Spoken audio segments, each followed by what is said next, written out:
Hello everyone and welcome back to Let's Play Castlevania Rondo of Blood.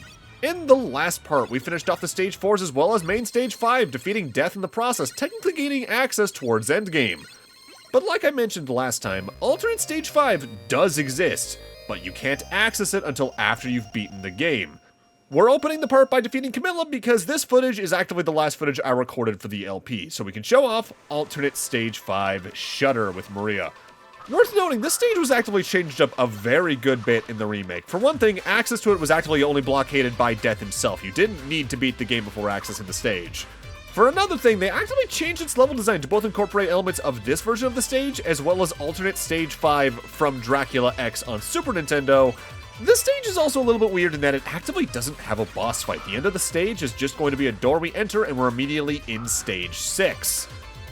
That was also changed in the remake. In fact, this stage had two bosses in the remake. One was just the serpent from the alternate path in Stage 1 again. But the other was actively a lesser vampire that was a completely original boss fight to the remake, which I'll showcase whenever I get to there. Also worth noting, the song that plays here is known as Opus 13. It's a completely unique track that only plays in this stage, and it's one of the dark horses from my favorite song in Classicvania. It's just so funky.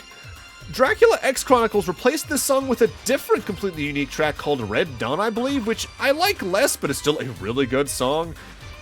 Mind you, depending on who you talk to, the soundtrack of the remake might be the best facet it has overall with the love given to certain tracks. Heck, not for nothing, I mentioned earlier in the LP that the version of the beginning that plays in Stage 4 isn't one of my favorites. The version of beginning that plays in Stage 4 of Dracula X Chronicles is perhaps my favorite version of that song, period. This screen's a little bit interesting for this stage, as while there is only one exit and there's no boss fight, there are still two routes through the level design that take you through different rooms, and the split off is here. If you go on the upper route, you're on one path. If you go the lower route, you're on the other one.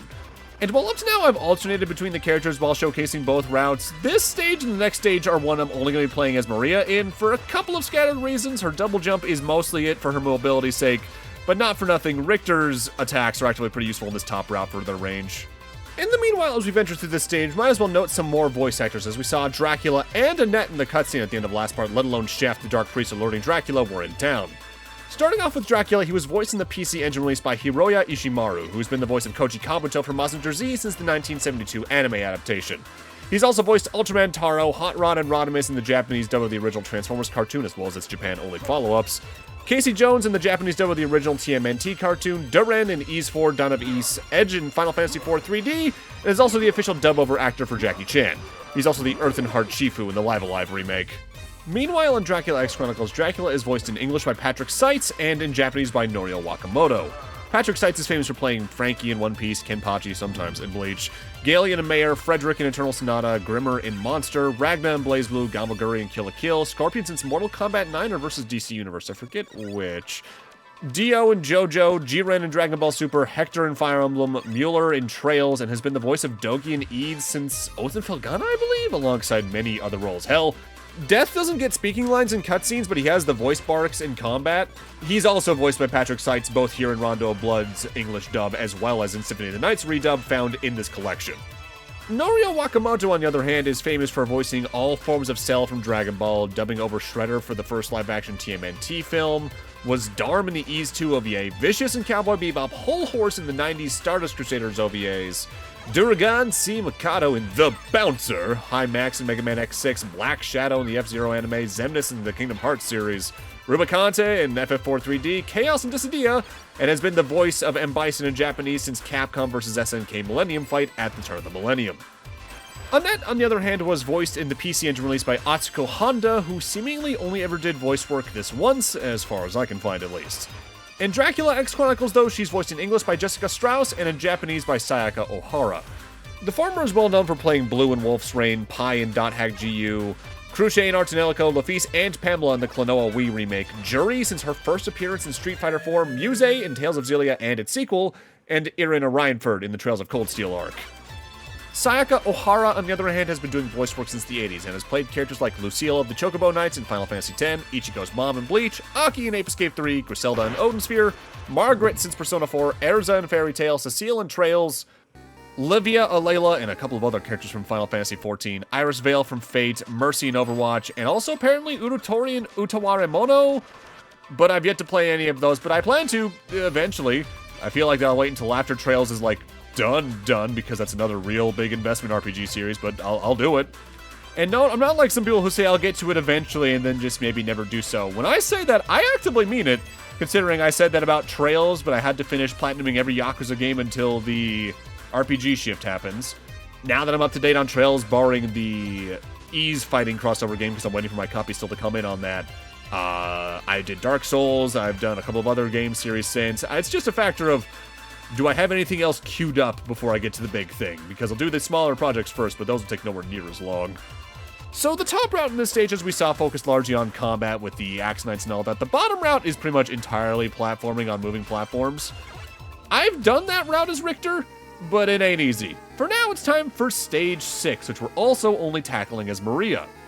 Now, not for nothing, it's not a long stage, but there's a reason we're hearing the pre-boss theme right now.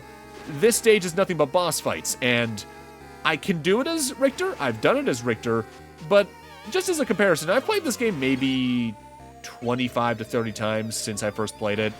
I've maybe only beaten it as Richter 3 or 4 times at most. The thing about this stage is that it is a boss rush, but it's not against the bosses we fought in the game up to now. We're hearing Poison Mind from Castlevania 1 for a reason. We have to fight a majority of Castlevania 1's bosses all in a row on 1 health bar. We have to go from the Giant Bat, into Medusa, into the Mummy Man, into Frankenstein's monster.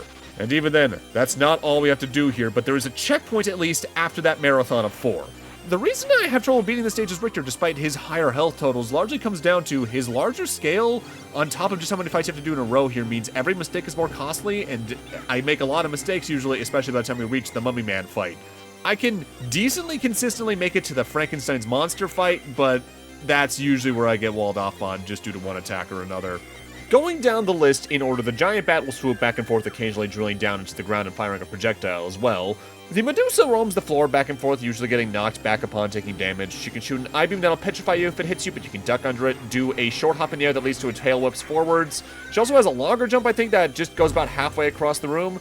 And she can also release some snakes that home in on you, but as you can see, Maria really melts her health. The Mummy Man can do a lunge forward with his arms you need to duck under. He can summon blocks at 3 elevations that you need to jump on top of and over to avoid getting crushed against the wall. And he'll do a combing of wrappings where some come from below and some come from above. This attack is best attacked outright rather than dodged to create more openings, though item crashes like Hydrostorm can really help too if you're playing as Richter. Finally, the creature killed me, so I have to do that entire boss rush over again. The creature is large and slow, but deals heavy damage. He can throw lightning out of his hands that he aims directly at you, as we just saw. He can jump and slam on the floor, causing rocks to fall from the ceiling. And if you're close, he also has a grab attack that does heavy damage if he manages to pull it off. Off the top of my head, I don't think it's enough to kill Maria outright as an example, but it's definitely enough to do so from like 2/3 of her health. With that, the boss rush is over, and we have thankfully reached a checkpoint before the stage's proper boss, the Dark Priest Shaft and his 2 green orbs. Those orbs are Shaft's big threats outside of his own positioning as he shuffles and jumps back and forth.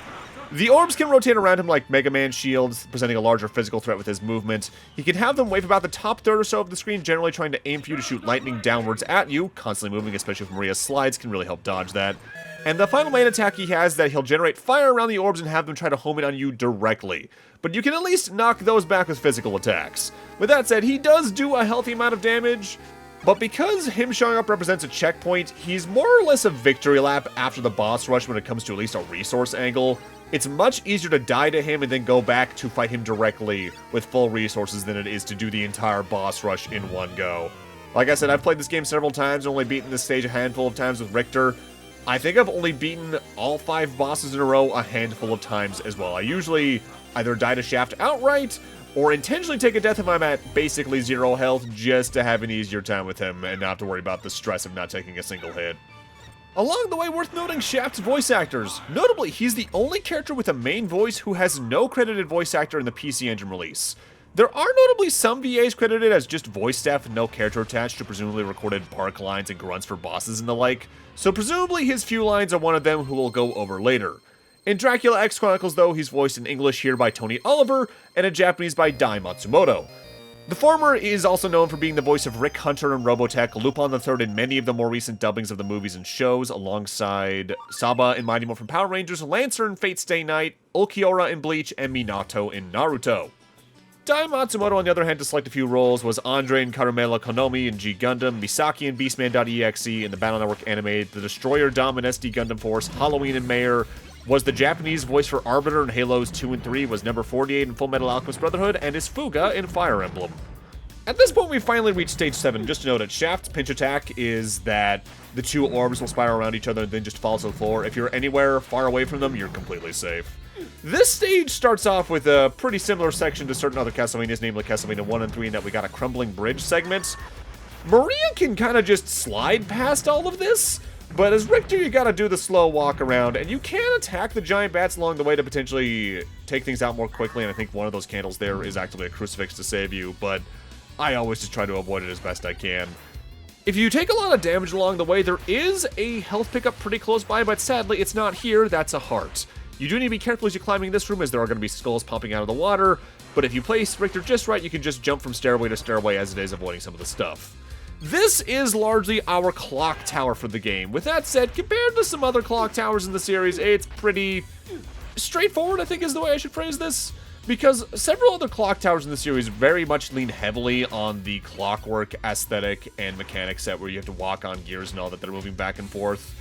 And while you do that here, hell, there's one on screen right now that's moving downwards. The way the level is designed, it's very easy to get around that quickly compared to some of the other ones, especially, say, the Castlevania 3 one or the Castlevania 4 one, or heck, the one in Symphony of the Night. With that said, this is also the penultimate level of the game, and thus that means this is where we need to rescue our final maiden, Annette. In order to do that, you need to hit that gear on the previous screen several times to open this door, and take down this bird enemy, who will drop a key, allowing us to open the door where Annette lies in a few rooms.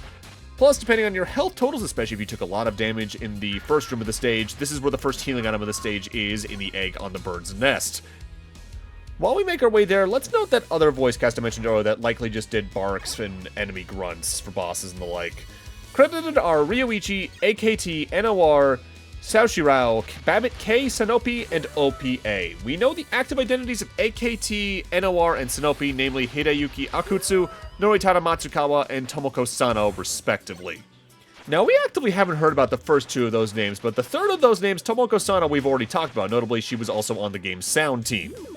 Another food item in that wall right there, by the way, just be careful of the spawning in skulls. I'll talk about the other two notable voice cast members in a moment, though, because it's time for us to save our final maiden. It's time to save Annette. Annette! Richter!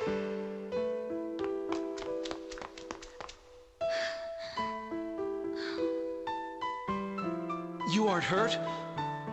No, are you? Nah, I'm fine. I'm overflowing with the blood of the vampire hunter after all. I need to let a little out once in a while. Oh, well then. You head back to the village without me. I'm going on ahead. It's time to end this 100-year blood You feud. mean? Yeah. I'm gonna kill him myself. No, don't! It's too dangerous! But this is my destiny. Besides, his blood is calling to me. The path up to here is safe. Now get going! Richter! Wait! Richter! Come back. Come back in one piece. Please.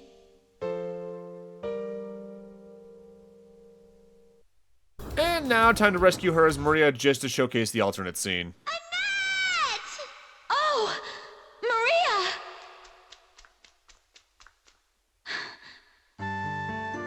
Are you all right, Maria?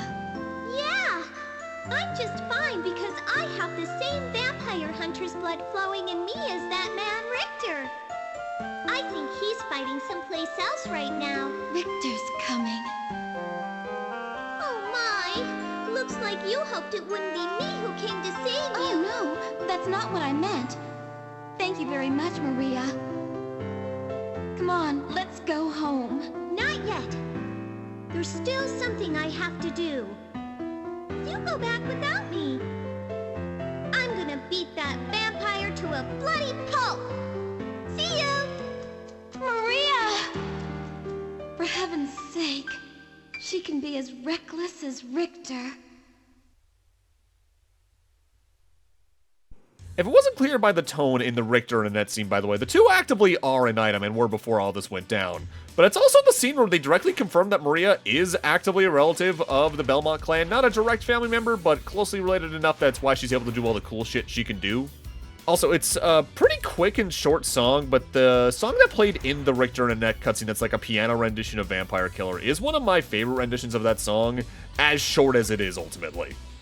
Let's talk those other two voice cast members, though. Rondo of Blood here is actively Hideyuki Akutsu's first credit. Post-Rondo, they appear in many special thanks sections early on, but their specialty was being in the sound department doing sound effects for games like the first Suikoden, Sexy Parodius, Crypt Killer, Gun Gauge, and doing sound programming for Silent Hill 2, both the original version as well as its 2024 remake, Castlevania Lament of Innocence, Dawn of Sorrow, and they also did similar work for Metal Gear Solid Peace Walker. This part of the stage is a little bit interesting, by the way. There's actively two hallways stacked on top of each other here, and you need to get to the bottom one no matter what. But you can either go down there from the start or fall down there from the middle in two places, either directly in the middle or where the differently colored blocks are directly below me right now. Doing the latter actively leads to another health pickup in the case you're getting low on health resources. We do have the Vandal swords here, though, and their sword is pretty large and has some pretty impressive range, but you can duck under it compared to, say, the Great Knights we fought in certain stages earlier in the game. This was also Noritana Matsukawa's first credited role. Post-Rondo, they were on the sound team for Tokimeki Memorial Forever With You, as well as the game's Super Nintendo port. They did sound work on Snatcher and Azure Dreams, as well as voice editing for Tokimeki Memorials 2 and 3. Later on in their career, they're largely in a production role, either being a producer or senior producer on projects like Suikoden's 3 through 5, several DDR titles, Getsufuma Den Undying Moon, as well as being a department manager on Contra Operation Galuga and Rogue Core, Castlevania Grimoire Souls, and that recent Eden Zero title. Next up in the dev staff's a bit of an interesting note. There's actively one more sound team member we've yet to mention because they're credited completely separate from the main sound team. Namely, Motoaki Furukawa is credited specifically for doing guitar solos for a lot of the music in the game. His career has been entirely audio-focused at Konami or otherwise. His first credit was on The Treasure of Usasa, a platformer Konami put out on the MSX, but he's also credited on the original Metal Gear on MSX for doing extra sound effects, Super Contra in arcades, Vulcan Venture in arcades, pretty much every release of Snatcher, Sunset Riders, Sparkster on Genesis specifically, the first Suikoden, Police Knots. He arranged some songs for the Forever With You re-release of the original Tokimeki Memorial, but seemingly his last outright release with Konami was Castlevania 64 as the main composer.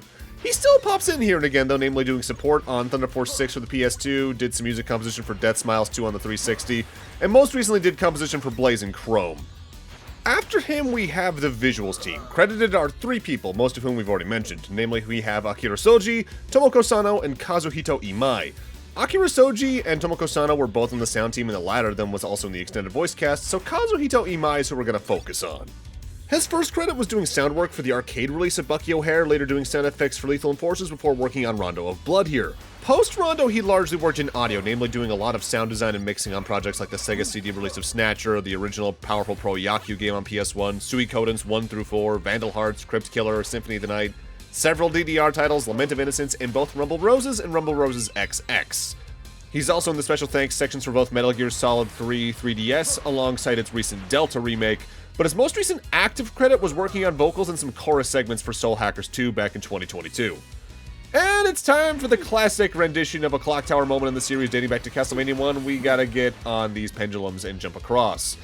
Thankfully, like most of the games in the series, while this looks pretty troublesome, the collision on the pendulums is generally pretty forgiving, so it's easy to make it onto them and from one to another without falling down. And plus, unlike some other segments like this in the series, there's no bottomless pit below that you'll just fall into and die. For right now, we're moving on to the pre-boss room, and this one's a little bit unique compared to most in that not only is every sub-weapon available to you here as opposed to maybe one or two at most, but in order to get subsequent sub-weapons, you need to use the previous sub-weapon to break blocks that have that sub-weapon on them. For instance, these holy water blocks can only be broken with the holy water or Maria's equivalent to it.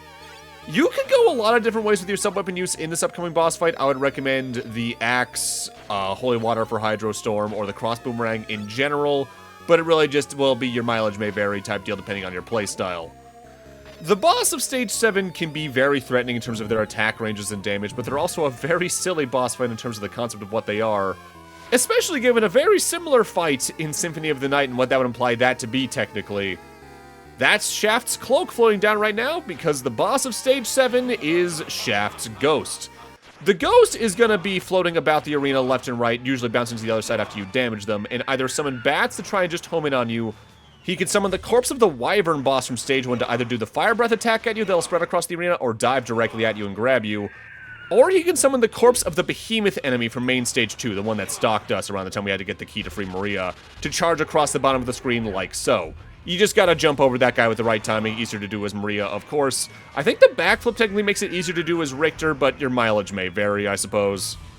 Worth noting, and I am getting ahead of myself here, the remake actively added a second potential boss fight here in a way that's very similar to a certain stage in Dracula X, funnily enough. Namely, if you didn't rescue all 4 maidens, instead of fighting Shaft's ghost here, you fight a lesser vampire. More on the details of that when I eventually reach doing the remake in however many years. I do find it kind of funny that going through the series chronologically, Shaft's fights get easier the more you fight him. Namely, the fight back in stage 6 with the boss rush before, it can be kind of rough, especially when it comes to resources if you're trying to do it in one life. The ghost here can definitely bring some pain, but it's overall the easier fight. And a similar fight in Symphony, those who know, is kind of a joke no matter what you do there. That's stage 7 all wrapped up. Definitely one of the easier near endgame levels in the series, but it helps that the clock tower for once is relatively kind with its level design and not absurdly cruel with enemy placement especially. Good music though. Finishing level 7 gives us access to the final stage of the game, but I'm going to do a quick abridged playthrough of level 7 as Maria here, not only so I can fight the Ghost of Shaft as her to showcase some potential strategies, but also to show that she really brutalizes this stage in specific because you can just slide across this entire bridge segment and the giant bats can do very little to keep up with you, unless you're actively stopping to grab every candle along the way, which, hey, depending on what you're trying to do, be it get credits to buy things in the stage selects, boss demos, menu, or anything like that, you could probably do some stuff with that. But also, when you reach the point where the Vandal swords were, and there were 2 hallways on top of each other, you can just jump from this stairway up to here, completely skipping the bottom left of the area in general. Given the relatively aerial nature of this boss fight, the Suzaku birds are a pretty good sub-weapon, let alone the egg, but if you can find the dragon in the stage like I did, hold on to it because the damage it does is more than worth its hard costs, especially if you can somehow get enough to actively just use the item crasher, which I'm realizing I never showed off. Oh. Going back to the dev staff, while I perform a dragon-based exorcism on Shaft, the final direct developers credited without getting into special thanks are the package designers, who are Inumari and Masahiro Yoshihashi. From my research, we don't know who the former is, but the latter did a lot of art for packaging, namely doing the title design for Gradius 3 in arcades, graphic design on Datana Twinbee, some visual work on Vulcan Venture, package design for TMNT The Tournament of Fighters alongside this game, and Castlevania Bloodlines. Their final credit seemingly was the Genesis version of Sparkster, also doing package design there. The next section of the credits is actively the director, but we already talked about him because he's one of the programmers, Toru Hagihara.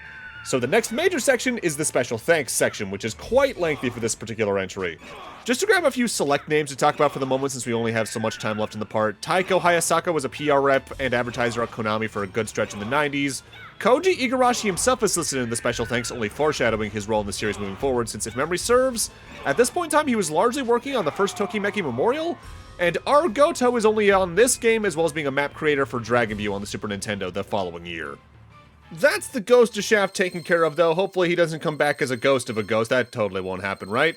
But with that, I'm gonna need to end this off here. Thank you guys for watching, and in part 6, we're taking the march over to Dracula directly to end this adventure once and for all. See you guys then.